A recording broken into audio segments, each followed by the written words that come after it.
Yes, lads, welcome back to episode 3 of the Borussia Dortmund Career Mode series. Thank you for all the support so far on this series which we've received. Really grateful of everything so far. The first video was nearly on 1,000 views after a little over a day and a half, so really good to see, and I really appreciate all the support, of course. So in today's episode, we've actually got the press conference, the first one on the channel, which we'll do ever. I don't mean this one, obviously. I mean the actual press conference questions you guys have asked me and that you guys want to hear the answers from. So we'll just get this one out of the way to start off with, because this was originally in the script before I decided to do a press conference. And it's just asking me crap about the game, and it doesn't really matter. Like, oh yeah, we've got Ajax. They're a good team. They've got some good players, but they've lost half their players to bigger European clubs. Like Man United and Bayern Munich have signed Gravenberch and Martinez, and we've signed Sebastian Haller, their star striker. So, you know, it is what it is. Haller's got a homecoming reunion either way. And, yeah, it doesn't really matter. We're not too fussed about this game. We should win. We will play it, of course, because we're at home and it's a European night at the Signal Iduna Park. But, you know, it's not anything major or anything which we're that bothered about. We should win either way. So we'll start off, as I say, the aforementioned press conference, and we'll start with the questions that you guys have left me from the last episode. So we start off with Mr. H plays with 4 brilliant centre-backs: Hummels, Sula, Akanji and Nico Schlotterbeck. How do you plan to introduce youngsters like Collins and Koulibaly? I don't know. You know what? It's really difficult because I need to play them more because they deserve to play, and they really do. They're a good young set of defenders, and I'll have to sort of integrate them at least a little bit. I'm going to try and loan them out for this season, but next season they'll need to be integrated a little bit more. Next question is, buy a new winger, like a player who was good in the Bundesliga, left the Bundesliga, but then when he left was so bad. By the way, last video you said you do a press conference. Yeah, I'm sorry for not doing the press conference last episode, but yeah, we could look at players who have gone to the different leagues and not really succeeded like they should have. There's quite a few I have in mind. Off the top of my head, if I'm really thinking about it, there's not a lot who have failed after leaving the Bundesliga, but I mean, there's always some who we could have a look at. By all means, a new winger would be fantastic. Like, if Robben was still in the game, we'd go for him, that sort of thing. But yeah, I've got some more questions to think of. Apparently someone's just said you should replace Hummels next year. Jeff Brozos, I'm not sure about that. I'm not sure that's pronounced either, but I'm not sure about replacing Hummels. He's like the backbone of the club, along with Royce, which is the next question as well. But yeah, along with Royce, he's the backbone of the club. He's integral to how this team plays. So good when we use him. So important for the setup and style of the team. And then how long will you use Royce for? Asked by SMH7149. You know what? Hopefully, as long as we do the career mode, 2 or 3 seasons is what we're aiming for. I think he's a club legend. He's one of the best German players of the last 20 years. He deserves more respect. The same along with Mats Hummels as well. Like, I think they deserve all the game time and all the respect that we can give them in the career mode as long as we do it for. But yeah, that's all we got for the press conferences. The 4 questions were really appreciated, guys. Well, they're the 4 outright questions which I received and decided to answer. So yeah, I appreciate them. Please keep them coming in for the next episode as well. We might do even more press conferences if this one goes down well. But the first game, we have got Ajax of Amsterdam. We start with the team. Kobal starts in goal, got the back 5. Steven Meunier, the former PSG right back, comes in place for Morey. Schlotterbeck, Ozcan, Hummels and Nets make out the rest of the back 5. Then Marlon, Bellingham, that's not the midfield. The midfield, sorry, is Chan and Bellingham. Then the front 3 is Royce, Marlon and Sebastian Haller, making his return against his former club. Obviously, they signed him after a poor spell in London with West Ham United in East London. And I think he's going to have a big impact on the game, or at least I'm hoping so. So yeah, we've got the Ajax team as well. Very heavily changed. Obviously, they've lost Andre Onana, they've lost Haller, they've lost Lisandro Martinez. I mean, who else have they lost? I said one earlier. They've lost so many players this season, and they've got a lot to go with. But they have signed Luis Suarez, which is quite an interesting return to the team, which I hadn't planned before. So yeah, we'll start the first half of the game inside 8 minutes. Bellingham's got the ball, finds Marlon out wide on the right-hand side. Chance to make it 1-0, and Marlon hits it low and hard against Pasveer, the former Vitesse goalkeeper, and we're 1-0 ahead already. Brilliant start to the game by Donyell Marlon against his former Eredivisie rivals. He's obviously a former PSV man himself, and that's a wonderful finish by him. straight through the keeper, and we are 1-0 ahead. So that's what we got for the first half. Very, very difficult first half to break down such a well-drilled Ajax side. Obviously missing Erik ten Hag, but still, they're still decent. They're still decent. So we'll restart in the second half. In the 60th minute, Ajax get a chance. Kudus chips one. Schlotterbeck wins it really well, but he loses the following header, and Suarez has his shot parried away by Gregor Kobel. Brilliant save by our Swiss #1 goalkeeper. So Berghuis whips the ball in. We try and get it away. It's really, really slack from a defensive point of view by our right side. And Berghuis steps up to take the next corner again. Looking for that front stick towards Tadic. It's cleared away by Emre Can. Daniel Kudus has got... Oh, sorry, it's Mohamed Kudus has got the ball again. Cuts inside, plays it back towards Berghuis, who's looking for the whip. Finds it towards Tadic, who wins the header, knocks it down to Suarez. Anthony with a chance. Another excellent save by Kobel to keep the score in our favour. So next out the game comes at the 70th minute. Reyna's got the ball. Bellingham plays out wide towards Marlon, who breaks free of his man again. Finds Sebastian Haller, and Haller makes it 2-0 against his former employers. It's a brilliant goal. It really, really is. Excellent little bit of play, interplay as well by Marlon and Haller. And we are 2-0 ahead. The game's dead and buried at this point. Game, set, match, Borussia Dortmund. And it's looking like an excellent victory in the making, and that is what it is, a 2-0 victory. Goals in the 9th and 71st minutes from Marlon and Haller. Both obviously had a lot of experience playing in the Eredivisie. Marlon with PSV, I forgot the team then, and then obviously Haller with Utrecht, where he was the 3rd top scorer in the league, or around there for the couple of seasons he was there. But yeah, excellent result, as I say. Very, very nice to see that we dominated most of the game. Ajax had a good couple of chances, but Kobel, who retains the man of the match. Very, very nice to see for him. He's such an excellent goalkeeper in real life, and especially on this game. Very nice performance indeed. And yeah, we'll move on into the next game of the episode, which is a simulation we've got against FC Augsburg.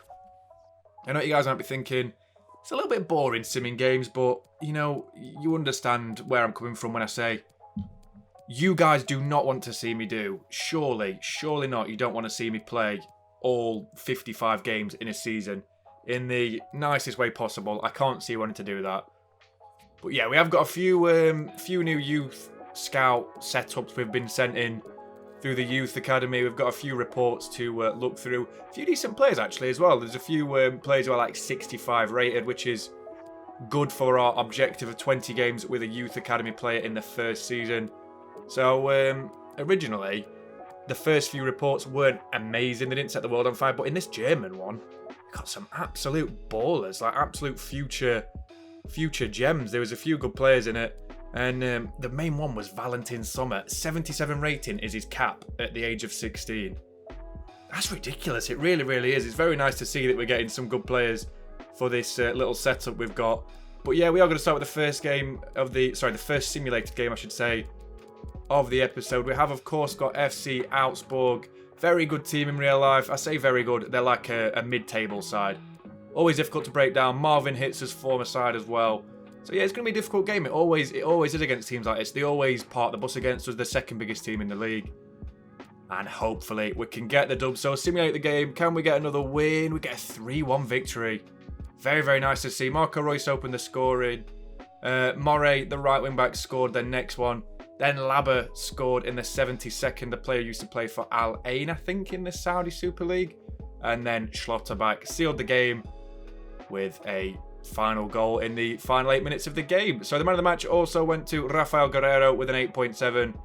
And obviously, Reus scored as well. So we got an 8.3 rating. So very nice to see indeed, as we'll move on into the next game of the episode, which again is, of course, a simulated game against FSV Mainz 05. I've done a Football Manager of these before, and they're such a fun team to do a save with. Honestly, they used to have that Niakate and a few other players. They've got a really good team. Burkhardt as a striker, scored about 12 in the Bundesliga last year. A talent, for sure, a future player in the save, potentially. And yeah, we'll simulate this. Hopefully we'll get the dub. We'll simulate it right now. And we will get a 1-1 draw. A little bit rough, that, guys. I'm not going to lie. That's not the best result in the world, if I'm being perfectly honest. After Guerrero scored again, and then Burkhardt scored 50 minutes from time, but Actually, Guerrero didn't get the man of the match. Burkhart got a 7.5. Royce got a 7.3 again, so he probably got the assist for the goal. Just a disappointing result, that, guys, isn't it, really? The first drop points of the season, but, I mean, it's by the by. Doesn't really matter. And, yeah, we'll move on swiftly and firmly into the next game of the episode, the final Champions League match of this little 3-run of fixtures we've got. And we've got Besiktas away from home at the Vold Stadion. So our team is as follows. Kobal starts in goal. The back five of Moray coming in as the right wing back for Munya. Got Chan, Hummels, Akanji and Guerrero as the rest of the back five. Bellingham and Milinkovic-Savic as the midfield three. And then Royce, Reina and Adeyemi as the forward trio. So the first out of the game comes inside the 5th minute. Royce cuts inside his man. He gets past Vida, gets past Oysel. Shot away, it's off the post. And it ricochets, fortunately, for Besiktas. But in the 15th minute, Bellingham's got the ball. Plays it outside towards Gio Reyna, who's looking in the middle for the pass towards Adeyemi. And he finds him with the lovely ball. And it's volleyed straight at the goalkeeper. But it's a good save by Destan Koglu. But with the following corner, we do get a corner. We find Milinkovic-Savic, who wins the header. And it's a brilliant goal. I just said at the following corner, we get a corner. Doesn't really make sense, but brilliant goal either way by Sergei Milinkovic-Savic for his first UCL goal, I believe, for us. Excellent header as well. He absolutely leaped like a salmon then. Brilliant, brilliant header. And he puts us 1-0 ahead on the night in Turkey. But the next out of the game comes again from a corner. We're looking for Sergei Milinkovic-Savic again. He wins the header again. And it's a literal repeat of the same goal before. And Sergei Milinkovic-Savic makes it 2-0. It's a brilliant header by our Serbian strongman in the middle of the park. Brilliant header again. Another assist for Marco Reus. I'll tell you what, guys. He's been on absolute flames this season. Brilliant start to the season for Marco Reus. And that is the half-time score. 2-0. Very comfortable first half. And we'll restart shortly in the second. So we're 59 minutes in. Besiktas get a chance without Weghorst with the ball. Plays out wide towards former Leicester man Rashid Ghazal. Gets down the line. Hummels. I thought he won the ball then, to be honest, but apparently he's wiped out the man. I sort of want to see the replay for this because I'm not sure if that's really a penalty, ref. I think you need to get VAR on that. I think he wins the ball. I really do. That's a good challenge as far as I'm concerned. Now, singing his praises before the start of the episode. But Weghorst steps up to take the penalty. And it's an excellent save by Gregor Kobal. Read it the right way, to be fair. It's another good save from our Swiss number one. But that was, fortunately for us, the final highlight of the game, as we get the 2-0 victory away in Turkey. Very, very nice to see indeed. Milinkovic-Savic with the important goals. I mean, he's been exemplary since he's coming to the side. Absolutely emphatic performance by our big Serb midfield specimen. And yeah, I mean, we deserved it on the balance of play. 1.2 expected goals. 1 was a penalty, obviously, so it doesn't really count. 4.5 expected goals out of 14 shots for us. And yeah, Milinkovic-Savic with a 9.7. Destan Oglu got a 7.9 as well, which is good to say they lost 2-0. He deserved every plaudit that he gained from it. But yeah, still excellent result, as I always say, to be fair. Bellingham and Royce again outperformed everyone else on the team, bar one man, Sergei Milinkovic-Savic. Another performance by Royce, which is just, it shows how good he is. Captain, leader, legend, and we'll move on into another simulated experience for this episode. So we've got SV Werder Bremen away from home. I'm not sure what their stadium's called, but we're actually quite close to the January transfer window. I'm just thinking about that. We're already almost in November by the end of this episode, so that's going to be interesting to get to. But yeah, we need to make a few changes to the side. Of course, we've got a lot of yellow, I used to call them health bars, yellow fitness bars on the screen. Royce has gone back up to an 84 from the brief time he was an 83. Deservedly so as well. He's 32, but he's playing like he's 22. I mean, he's such a fantastic player. I literally think we've been robbed of like a player on the level of Neymar due to injuries. I'm not even exaggerating. Royce in his prime was something to be seen of, an absolute spectacular player. But we'll simulate this game against SV Werder Bremen, and whatever their stadium's called. It's a lot of W's, and we get the 2-0 win. We get the W ourselves. Obviously, Daniel Marlin got both goals. Second minute and right at the end of the game in the final few minutes. 6 shots, 4 chances to 2 shots, 2 chances. Dominated possession as well in terms of, we had like 14% more. Just quite a comprehensive victory, really. But yeah, excellent performance nonetheless. Marlon with the double. Excellent game by him. Chan with a 9.5 as well. And after that, think we've actually got another simulated game. So strap yourselves in, guys. We've got another simulated experience. So yeah, it's not too bad though, guys. We've got a sim. We've got DFB Pokal round 2. I don't care about that. I don't think you guys care about that. It's just one of them games you have to sort of get through. We obviously want the final, of course. The DFB Pokal is something that we need to try and win every season. Obviously, we don't win every season in real life, but you know, we'll try our best. We'll just make a few changes to the side, of course. Marlon can go in as the leading striker this game. Haller's quite tired, to be fair. He's played a lot of games this season as Sebastian Haller.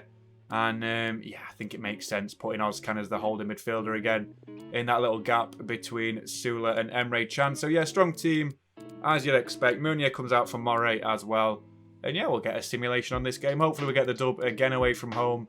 It's quite a heavily rotated side, sorry. And yeah, I think we need to win this game. And we get a 2-1 victory again. Not fantastic. Paslak came off the bench in the 89th and got the winner. Chan scored in the 31st after Obuz put them ahead in the 6th minute. 3 shots, 3 chances for them, 6 shots, 3 chances for us. And we had 16% more possession. So it seems like a fairly comprehensive 2-1 victory, if I'm being honest. And the player rating sort of solidify that with Emre Can walking away with the man of the match as an 8.6 rated player. So yeah, excellent performances. That's the final simulated game we've got, and we'll move on into the final played feature of this episode, the 7th match, which is mad really, because I see a lot of people do like 3 or 4 games and call it a day and do like a run off camera, but I'm not about that live. We are back at the Signal Iduna Park for a game against FC Köln. See the team before we start, 5-4-1. We have actually got Koval in goal. We've got Joshua Wagnerman, however you pronounce it, coming in as the right wing back. Schlotterback, Hummels, Akanji and Guerrero make out the rest of the back 5. Midfield 2 is Savic and Bellingham. Then the forward line, Adeyemi, Haller and the captain Marco Reus. So the first out of the game will come inside the first 6 minutes. Adeyemi cuts inside Horn. Look at the pass towards Haller, who volleys it first time. And we're 1-0 ahead against FC Köln. Brilliant goal by Sebastian Haller. And that's an excellent start to the game so far. So yeah, 1-0 ahead already. The next out of the game comes inside the 22nd minute. Bellingham wins the ball back. Plays out wide towards Adeyemi, who's got a chance to beat the keeper. One-on-one with him and he dinks him. Brilliant goal by Karim Adeyemi. I'm trying to think of their keeper's name then, but I don't think it's Timo Horn. But either way, still a brilliant finish by Karim the Dream Adeyemi. Karim the Dream. What a goal that is. Look at that. Right foot as well. Dinks him beautifully. Perfectly weighted. And that is all she wrote for the first half. 2-0 half-time performance. Excellent, as I say. And yeah, very nice to see. 2 goals in 24 minutes. And we'll restart briefly and shortly in the second half. So that highlight comes in the 59th minute. Haller's got the ball. Looks out wide towards Marco Reus, who's cut down the line. Trying to beat his man. He plays a lovely ball in on a plate to Karim Adeyemi. And Marco Reus, he's so good. He's so damn good. Captain, leader, legend. Scored about 3 goals this episode and about 7 assists. He's been absolutely tremendous. He really, really has. He's actually won the Player of the Month in the Bundesliga for this month, which we've seen. And it's just lovely to see. But the final highlight of the game comes in the 87th minute. Marlon's played through. Hits one. It's a great save by Schwab. That's how I'm going to pronounce it, Schwab. But yeah, we do get the corner. Mahmoud Dahoud looking in the middle for Sebastian Haller, who gets up well with a bicycle kick. And it's cleared off the line from Tom Davies and a mix between him and Schwab. But the goal kick is played straight towards Bellingham, who wins the header. Sebastian Haller's got a lot to do from here. Shrugs off Tom Davies, shrugs off Velkovic. Chance against the keeper. Absolutely tremendous finish by Sebastian Haller. Top corner finish as well. Wonderful goal by our big French goal machine. And it's a brilliant, brilliant finish to the game. Sebastian Haller, in fact, he's not French anymore. He's Ivory Coast. It's Sebastian Haller. Brilliant goal by him. Should say the French-born player then, shouldn't I? The French-born Sebastian Haller. And yeah, it's a wonderful end to the game. A 4-0 victory in our own backyard. And it's lovely to see. We're really performing at the moment. We're still unbeaten in the league after around 10 games. And that is a super comprehensive victory. Really, really good. That's the word of the day. Comprehensive. Really is. Such a wonderful performance again. Wonderful is the word of the day as well. You know what? There's loads of words of the day because he used the same vocabulary all the way through the episodes. We see the stats at the end. 15 shots to 1. 4.4 expected goals to 0.5. Absolutely dominating performance. by us. Wagnerman got a good game. He got the full match as well. Very good performance by him. 6.9 rating. Not too shabby, if I'm being honest. Adeyemi got a 9.5. Retrieved the man of the match. Icon, he deserved it. Two goals for Haller as well. Then 1 assist for Adeyemi and 1 for Royce, who got an 8.6. But only got 1 assist. I think that shows how good and underrated Marco Reus is as a cog in our machine. He's actually not the cog. He's the on switch. He's the main thing which makes our machine tick. He really, really is. Still, though, excellent performance all the way through by the lads again. They say we're on a super run, and we really are. We have Dahoud complaining about his game time, but he's been brilliant. Then we have Marco Reus. We're in the September Player of the Month award. Thoroughly deserved. Gone really, really well this month. Really, really. Like, I don't want to say it again. Comprehensive from Marco Reus. Absolutely exceptional from him. And yeah, I couldn't ask for anything more from the boys at the moment. As I say, Marco Reus has been the standout of this episode. Just everything does in the background. Keeps the team ticking over. Sign of a good player when they're not always the first name mentioned in the press, but they're always mentioned. It's like Michael Laudrup when he played for Barcelona or Real Madrid. He was always there. He was always making the team tick in the background. But the final league table for this episode after 10 games, 9 win, 1 draw, 0 losses, 26 goal difference, 28 points. Very positive indeed. 7 ahead of RB Leipzig, 10 ahead of Bayern Munich after 10 games, and 8 ahead of VfL Wolfsburg to continue the brilliant start we've had so far in this series. Episode 3, as I say, started really, really well. But the top scorer in the league is still Sebastian Tarod with 8 in 9. Haller's got 7 in 7. Royce has got 6 in 8. And Adeyemi has got 5 in 8, which keeps him level with 10th place Maximilian Philippe. So very nice to see there. Marco Reus also the top assister in the league with 6 assists, closely followed by Maximilian Philippe and Guerrero and Dahoud with 4 apiece.